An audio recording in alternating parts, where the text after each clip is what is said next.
Hello, my name is Eric Bevel. I sometimes go by the name of Simon, and this is a thoughts video. A thoughts video on the Wasteland Express delivery service. Okay, so this is a pretty interesting game. It is set in a post-apocalyptic wasteland in which you are basically courier services trying to deliver various places different merchandise, which is either going to be water or food or ammunition. You're basically trying to do that at the same time as complete priority missions. The first person to complete 3 priority missions wins the game. Pretty straightforward so far. You will get your own personal vehicle, which you can customize by going to different places on the board called mod shops, and then obviously paying for those mods. And those mods are things such as a machine gun to help you in combat, or it could be, say, a sleeper couch, which will then allow you to have another ally. It could be, for example, some more armor to protect you from damage, or it could be something such as a turbo, which will increase your movement. On your turn, you're very simply going to either move and then do an action. These actions can either be things like purchase from a location that you're at. It could be do the outpost action that you're at. It could be move, or it could be pillage. It could also be deliver. If you're trying to deliver goods, you'll then give those goods over and get money for it. You have 5 actions through the round, and at the end of the round, you'll then get your 5 actions back. That's the pretty much gist of it. There is a bit of few limitations. You can only ever purchase once during the round. You can only ever pillage or attack a raider once per round. You can only ever deliver twice. You can only do an outpost action twice. But that's pretty much it. The combat in the game, when you ever engage with a raider, you're simply going to be rolling dice. You start off with having 2 dice, and you're then going to be rolling dice to see if you reach a target number. The target number is going to be random depending on what raider you're attacking. If you manage to defeat the raider, you'll then get their goods, and you can then pillage those goods, put them into your truck, and then send those goods away to be delivered to a place. So you can get money that way. Right, that's the basics of it. Now, a few things. You do start off with a cool little truck miniature. You also start off with a character, and that character has a few starting items. There's no asymmetrical powers, which is kind of a downside, I guess you could say. For example, my person started with armor and a machine gun. Another person might start out with some more carrying space and a trailer. It's just kind of variability, but not really. It's not insanely fun. It's just, again, different starting setups. The board is randomly laid out, and each spot is basically different places you can move to. There are 3 factions in the game, all of which offering mission decks, and these missions range from simple things such as killing off a raider, or it could be trying to deliver to a certain place, or it could be doing a priority mission. Now, the priority missions are, again, the main way to win the game. There are a few in the game. You always have a set of 3, or I should probably say you have 3 out, which everyone can pursue. And then you have 3 different factions that will contain a deck of cards with missions in them, and those might have priorities as well. And the priorities are either going to be things such as trying to do a delivery without getting paid, or it might be to go to different spots on the board, or it might be to try and defeat the big bad guy. But that's about it. Let's just say I'm not thrilled with the game. My trouble is that I don't think the game really was played enough, or at least blind tested enough. I can kind of see how, say, a person who likes this game and who designed this game might be like, okay, yeah, the testing's going really well, and the testing was then given out to people that liked this style of game, but there was no kind of blind testing. The reason why I say that is there's a couple of major game design flaws when I played through it that kind of made me not want to play it again and go for some other games, which I'll recommend later. You see, Wasteland Delivery Express is a pick up and deliver game, yet the pick up and deliver games are or at least the pick up and deliver mechanics are kind of bad in this game. Essentially, different places on the board are going to want different resources. However, only a couple of spaces on the board actually allow you to buy resources. So, for example, a place might want ammo, and yet no one is selling ammo. And the only way to get that place to then maybe try and sell ammo is to buy something from them, which is a waste because perhaps you don't want that. For example, in my game, I had to get ammunition from to a one place on the board. The trouble being, there's no place to buy ammunition, except for I have to go and defeat the raiders. That's the big part about the game, is that you have to defeat raiders in order to get enough goods, because the pick up and deliver aspect is bad because there's not a decent economic kind of, how can I put this nicely? There's no real balancing of the economics. Essentially, you'll have turns when you simply just can't deliver something because there's no way to get it. There's also a bit of frustration where you can only ever purchase one thing during a round, which means even if you have a nice route laid out where you could maybe like go to one place, buy a water, go to another place, buy a food, and then go to the last place and deliver both of them and get a ton of money, you can't do that in the same round, which is just frustrating. I don't know why they decided to do that. I can understand maybe stopping the pillaging action, which is you kill a raider and you always get 2 goods and you can only see which goods there are, or you can go to a raider's base and you'll get a random 2 goods from them. But again, if you want to play the game as like more of a pacifist, maybe you're just trying to build a large trailer full of all these carrying capacity spaces that will just give you tons of places to hold lots of cargo, then that's not really going to work out for you, because a lot of the times the missions are going to want you to go somewhere and kill something. There are a couple of missions where it's like you go to this place, buy a mod, which will be a digger, and then go to another spot, which then you have to then try and dig up an artifact, and then you have like a 70% chance of maybe getting the artifact, and you have to take it back to the person, and all of which to complete a priority mission.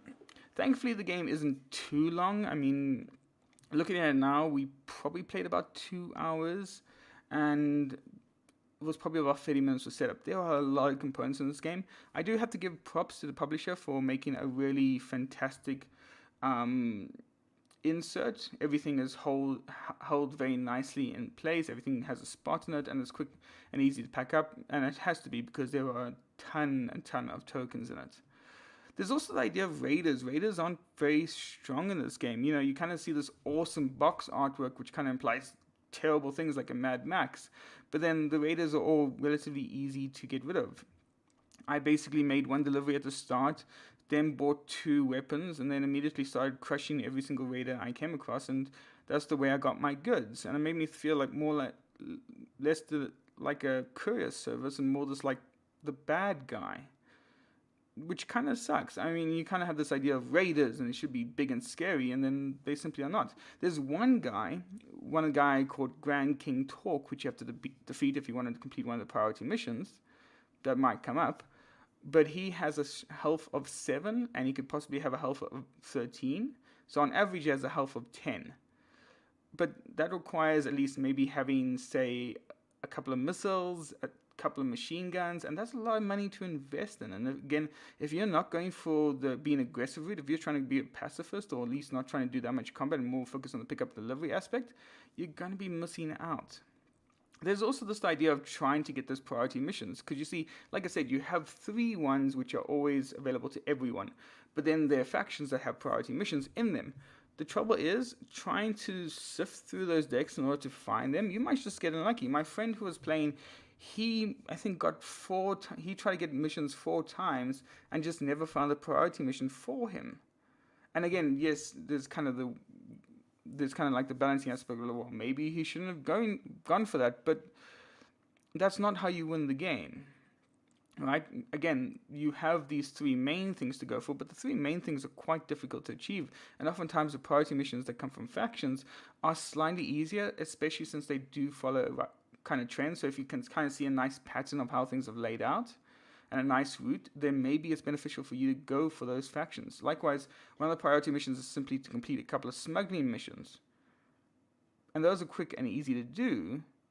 But at the same time you gain those smuggling missions, you're also trying to search the deck for the priority missions. It's just a mess. It's just a mess where you kind of feel unlucky. You don't have those priority missions, and therefore you can't win the game. And again, it just kind of feels like you're not really doing much. The game is also fairly slow, not in terms of how long it takes. I said it takes 2 hours, which is quite quick, but everything just feels like so plodding slow. In order to move, you have to do a move action, which you'll then move 3 spaces. But the board is huge, so then you want to get to a mod shop to get a turbo. But that means you're going to have to get some resources to then sell to get money, and then that takes forever. There's also a horrible situation where in the one turn, on my final move, or on my final action, I did a move action, which allows me to go 3 spaces. But what's cool is if you then do another move action in your next turn, you go 4 spaces because you kind of are like shifting up, like you're speeding up, which is great. Unfortunately, because it was the end of the round, all my cogs, all the action tokens you spend, go back onto the unused side, which means all of a sudden now I'm dropped down to 0 speed, which now I can't get the full boost, which means I now can't get to the destination I want. And that's just, why is that a thing? I think the big thing about this game is it doesn't really have a good focus to what it's trying to do. The combat is lackluster and boring at best, and there's no interaction with players. Here's the big thing that I don't like about this game. I like interaction, and I don't mind games when there's no interaction. I play games like Azul, which has basically next to none. However, in this game, there is no interaction. Your interactions are 2 things. You either might get a card or a mission before someone else. You might deliver to a place before someone else. But again, that's quite easy to see, and you can generally have a good idea where people are going. Or, whenever you stop in a certain spot, you can move a raider. And the raider will then attack a person. Okay, you're saying that sounds good. The trouble is, the raiders barely do any damage to people unless you're extremely unlucky. And that's it in terms of interactions. There is, however, a PvP variant where you can attack people and take their resources, which, holy hell, does that sound awful. In a game that already feels plodding and feels like it takes forever, I can't imagine going around the board killing off other people to take their resources simply to complete my objectives. I think I would probably flip the table. That sounds truly awful. So, do you want it either the way where there's no interaction, or do you want the PvP variable, which could possibly make the game unplayable? So that's huge. So, what is the game trying to achieve? Is the game a pick up and deliver game with no interaction? Is the game player versus the environment and killing with raiders, but doesn't feel satisfying at all? Is it sort of a choose your own adventure, more like a sandboxy? You can do whatever you want. You can be whoever you want to be in this wasteland. Well, no, because you're essentially a glorified courier service that tends to kill people and take their resources for no good reason. Yeah, the raiders are the bad guys, but you seem to be more bad than them. Here's the thing. I don't recommend this game. I would not play this game again. You could possibly get it if you are playing with people who have never, or using it kind of like an introductory board game gateway. It's because it's kind of light, it's not too difficult, and I guess some people will be gravitated towards the theme. The theme hasn't been done that much in board games. But, and here's the big but, if you want to pick up and deliver the game, there are tons of them out there. Martin Wallace is famous for those kind of things. If you want a great sandbox game of be whoever you want to be, pick up something like Xayah, Legends of the Justice System, where you can do whatever you want and you'll get rewarded for it. You can go and be a space pirate, you can go and be a trader, you can go and be an explorer, you can go and just be a lucky son of a, and you'll get fame that way and you'll win the game that way. Gaia is fantastic. Here's a big thing about Xayah, and you compare it to Wasteland Delivery Express. In Xayah, you have a spaceship. That spaceship gives you a special ability, like a completely asymmetrical power that you can use during the game. When you upgrade your ship, you get another power on top of that. And you can kind of do this like these really cool combos if you get the right powers together, or maybe you don't, but you have 2 really unique powers. And you can upgrade your ship a 3rd time, you'll get more powers. That's incredible. In this, you just get 2 starting items, which are kind of different from other people. That's crazy. And here's the thing, if you don't want Xayah because it's kind of hard to get hold of, especially because it's a Kickstarter game, then go for Merchants and Marauders. That's the same kind of thing where you pick up and deliver things, and sometimes you can be a bad guy, but you can be a bad guy to your friends. Okay, here's the thing. Don't pick up Wasteland Delivery Express. I don't think it's worth the money. It's not good. I think there's a couple of design issues and design flaws, which makes the game not do what it should be doing. And it probably could see some improvements in maybe a second edition. But honestly, there are better games out there, and this is not worth your money. But hey, that's just my opinion, that's just my thoughts. It's going to be a rambling thoughts, but I hope it has made some sense. If you have enjoyed this video, remember, of course, to hit the like and subscribe button. If you haven't liked this video, then hit the dislike button. It's always there for a reason. And leave a comment. I'd love to hear from you. Maybe you think Wasteland Delivery Express is actually good. Maybe the PvP mechanic isn't as terrible as I think it is. Maybe there's a hidden gem in this game. But give me some idea of where that gem might be, because Wasteland Delivery Express just isn't for me.